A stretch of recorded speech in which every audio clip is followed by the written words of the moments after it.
નમસ્કાર વિદ્યાર્થી મિત્રો, તમારું ખૂબ ખૂબ સ્વાગત છે મારી આ ચેનલ સ્ટડી વિથ નેન્સીમાં। જો હજી સુધી તમે મારી આ ચેનલને સબસ્ક્રાઇબ ના કરી હોય તો જલ્દીથી સબસ્ક્રાઇબ કરજો। આજે આપણે પ્રકરણ નંબર 9 પરિમિતિ અને ક્ષેત્રફળમાં સ્વાધ્યાય 9.2 નો પ્રશ્ન નંબર 9 જોઈશું।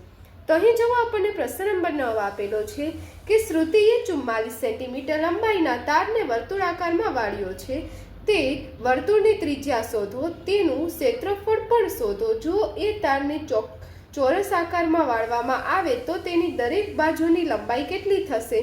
વર્તુળ અને ચોરસ એ બેમાંથી કઈ આકૃતિ વધુ ક્ષેત્રફળ આવરે છે? એમાં આપણને પાઈની વેલ્યુ 22/7 લેવાની છે। તો હવે શ્રુતિએ શું કર્યું છે કે 44 સેન્ટીમીટર લંબાઈના એક તારને વર્તુળાકારમાં વાળ્યો છે, એટલે તારની લંબાઈ આપણને આપેલી છે 44 સેન્ટીમીટર, એનું 44 સેન્ટીમીટરનું એક એણે વર્તુળ બનાવ્યું છે, એટલે વર્તુળાકારમાં વાળ્યો છે। હવે તે વર્તુળની ત્રિજ્યા શોધો। હવે કે તે એને જેથી તારથી જે વર્તુળ બન્યું છે એની આપણે ત્રિજ્યા શોધવાની છે અને પછી વર્તુળનું ક્ષેત્રફળ શોધવાનું છે। અને જો તારને આપણે ચોરસ આકારે વાળીએ તો એની જે બાજુની લંબાઈ કેટલી થશે, અને પછી પૂછ્યું છે કે વર્તુળનું કે ચોરસનું બેમાંથી કેનું ક્ષેત્રફળ વધારે થશે, તો એના માટે આપણે ચોરસનું પણ ક્ષેત્રફળ શોધવું પડશે। તો આમાં તો પહેલાં તો આપણે વર્તુળની ત્રિજ્યા, પછી ક્ષેત્રફળ અને પછી ચોરસને વાળવામાં આવીએ તો ચોરસની લંબાઈ ને ક્ષેત્રફળ શોધવાનું છે। તો સૌથી પહેલાં તો આપણને વર્તુળની ત્રિજ્યા મળશે, કેના ઉપરથી મળશે? તો અહીંયા આપણને જે તારની લંબાઈ છે એ આપેલી છે, તારની લંબાઈ આપેલી છે 44 સેન્ટીમીટર। તો હવે તારની જે લંબાઈ આપેલી છે એ વર્તુળનો જે પરિઘ છે એ તારની લંબાઈ થશે, કે તારની લંબાઈ બરાબર શું થઈ જશે? વર્તુળનું પરિઘ, વર્તુળનો પરિઘ। કેમ કે વર્તુળનો પરિઘ એટલે કે આપણે જે તારમાંથી વર્તુળ બનાવ્યું તો એ તારની જેટલી લંબાઈ હશે વર્તુળ પણ એટલી જ લંબાઈનું બન્યું। તો જે વર્તુળની કિનારી હોય એને આપણે શું કહીએ? વર્તુળનો પરિઘ, એ જ તારની લંબાઈ થશે, એટલે એ કેટલું થઈ ગયું? 44 સેન્ટીમીટર। હવે વર્તુળના પરિઘ, તો વર્તુળના પરિઘ માટેનું સૂત્ર છે કે શું થાય? 2πr। તો હવે 2πr બરાબર શું થઈ જશે? તારની લંબાઈ, એટલે 44 સેન્ટીમીટર। હવે આપણે વેલ્યુ કેની શોધવાની છે? ત્રિજ્યાની। તો આ બધી વેલ્યુ મૂકી દઈએ જેની આપણને ખબર છે, 2 ગુણ્યા પાઈની વેલ્યુ આપણે કેટલી લેવાની છે? 22/7, એને ગુણ્યા r। હવે આપણે શું શોધવું છે? r શોધવું છે। તો r ને સૂત્ર કરતા કરીએ, એટલે r બરાબર, હવે r ને સૂત્ર કરતા કરીએ તો બીજી બધી જ છે સંખ્યા છે એ બરાબરની બીજી બાજુ જશે, એટલે કે જે ભાગાકારમાં હશે એનો ગુણાકાર થશે, ગુણાકારમાં હશે એની ભાગાકારમાં, એટલે છેદમાં લખ્યું હોય અંશમાં જાય અને અંશમાં લખ્યું હોય એ છેદમાં જાય, એટલે અહીંયા 44 તો એમ જ રહેશે। હવે અહીંયા 7 ભાગાકારમાં હતા, ઉપર આવશે એટલે ગુણાકાર થઈ જશે, બરાબરની બીજી બાજુ આવે એટલે ભાગાકારનો ગુણાકાર થાય। હવે અહીંયા 22 ગુણ્યા 2 છે એ અહીંયા ગુણાકારમાં હતા, બીજી બાજુ આવશે એટલે છેદમાં ભાગાકારમાં જશે, એટલે 22 ગુણ્યા 2।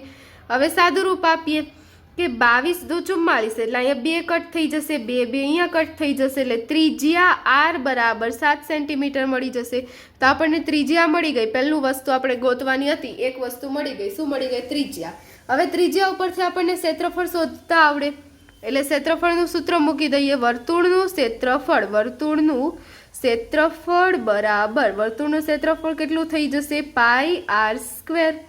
તો હવે પાઈની વેલ્યુ મૂકી દઈએ, પાઈ કેટલું છે? 22/7 ગુણ્યા r², એટલે 7 ગુણ્યા 7, r² એટલે r ગુણ્યા r, તો ત્રિજ્યા કેટલી હતી? 7 સેન્ટીમીટર, એટલે 7 ગુણ્યા 7। હવે એકવાર 7 કેન્સલ થઈ જશે, 22 ગુણ્યા 7, તો 22 ગુણ્યા 7 કેટલા થાય? 7 દુ 14, અને વધી પડી 1 એટલે પાછા 14 આવશે, એટલે 154 થશે। 22 ગુણ્યા 7 કેટલા થાય? 22 + 154, એમ ના આવડે તો સાઈડમાં 22 ગુણ્યા 7 કરી લેવાનું, તો કેટલું થશે? 154 સેન્ટીમીટર સ્ક્વેર। ત્રિજ્યાનો સ્ક્વેર હતો એટલે અહીંયા પર જે સેન્ટીમીટર છે લંબાઈ છે એનો વર્ગ થઈ જશે, તો એટલે 154 સેન્ટીમીટર સ્ક્વેર। આપણને આ બીજી માહિતી મળી ગઈ। 2 પ્રશ્ન પૂછ્યા હતા, 4 પ્રશ્ન પૂછ્યા હતા, એમાં 2ના જવાબ મળી ગયા, ત્રિજ્યા મળી ગઈ, ક્ષેત્રફળ મળી ગયું। હવે એના પછી આપણે શોધીશું શું પૂછ્યું છે કે તારને જો ચોરસ આકારે વાળવામાં આવે તો એની લંબાઈ કેટલી થશે? તો આમાં આપણે વર્તુળમાં જે રીતે ગણ્યું હતું એવી જ રીતે આમાં ચોરસમાં પણ એ જ રીતે થશે, કે વર્તુળમાં આપણે શું ગણ્યું હતું કે જે વર્તુળની પરિધ હોય એ જ શું થઈ? તારની લંબાઈ। તો એ ચોરસનું શું હોય? વર્તુળનું પરિધ હોય એમ ચોરસનું શું હોય? ચોરસની પરિમિતિ હોય, એટલે આપણે લખીશું ચોરસની પરિમિતિ ઈ શું થઈ જશે, એની તારની લંબાઈ થશે ચોરસની પરિમિતિ બરાબર તારની લંબાઈ. ઈ કેટલી હતી તારની લંબાઈ એ આપણે પછી નીચે લખીએ કે ચોરસની પરિમિતિ શું થાય 4 ગુણ્યા લંબાઈ એટલે 4L થાય. 4 ગુણ્યા લંબાઈ ચોરસની પરિમિતિનું સૂત્ર છે. હવે તારની લંબાઈ, તો તારની લંબાઈ કેટલી હતી 44 સેન્ટીમીટર રકમમાં જ આપેલ છે. હવે આપણે લંબાઈ શોધવી છે. અહીંયા 4 ગુણાકારમાં છે, બીજી બાજુ જાય એટલે ભાગાકારમાં થાય એટલે 44 ભાગ્યા 4. 44 ભાગ્યા 4 કેટલા થાય 11. એટલે લંબાઈ કેટલી મળી આપણને 11. 11 ચોક 44. તો આપણને લંબાઈ મળી ગઈ. તો પાછી એક માહિતી મળી ગઈ, આપણો જવાબ. હવે એના પછી આપણને લંબાઈ મળી ગઈ, પછી શું પૂછ્યું છે વર્તુળ અને ચોરસ એ બેમાંથી કઈ આકૃતિનું ક્ષેત્રફળ વધારે આવડે છે. જો તમને એમને ખબર પડે તો પણ સારું, નકર આપણે શું કરીશું કે ચોરસનું પણ ક્ષેત્રફળ ગણી લો. ચોરસનું ક્ષેત્રફળ ગણી લો, બંનેમાંથી જેનું ક્ષેત્રફળ વધારે થાય એને આપણે લખી શકીએ કે આ આકૃતિ વધારે ક્ષેત્રફળ આવડે. તો આપણે ચોરસનું પણ ક્ષેત્રફળ શોધી લઈએ. તો ચોરસના ક્ષેત્રફળનું સૂત્ર થશે, ચોરસનું પહેલા તો લખીએ, ચોરસનું ક્ષેત્રફળ. ચોરસનું ક્ષેત્રફળનું સૂત્ર થાય લંબાઈનો વર્ગ L², એટલે કે લંબાઈ ગુણ્યા લંબાઈ. હવે લંબાઈ કેટલી આપણે મેળવી 11. 11 ગુણ્યા 11, 11 નો વર્ગ કેટલો થાય 121.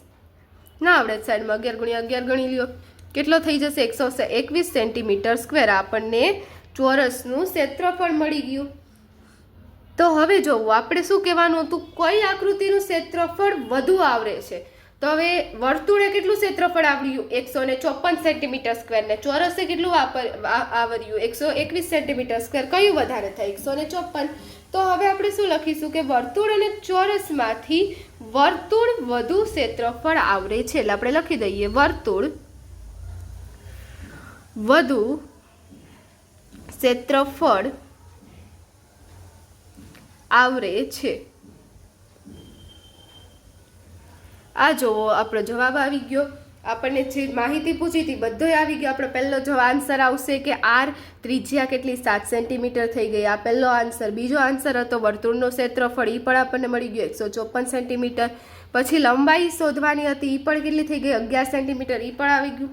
હવે ચોરસનું ક્ષેત્રફળ શોધવાનું નહોતું કહ્યું, પણ પૂછ્યું હતું કે વર્તુળનું ક્ષેત્રફળ વધુ થાય કે ચોરસનું. તો આપણે એના માટે ચોરસનું ક્ષેત્રફળ શોધ્યું અને એના ઉપરથી આપણને ખબર પડી કે વર્તુળનું વધારે થશે. એટલે આપણે છેલ્લે આ પણ જવાબ કહેવાય કે વર્તુળનું વધુ ક્ષેત્રફળ આવરે છે.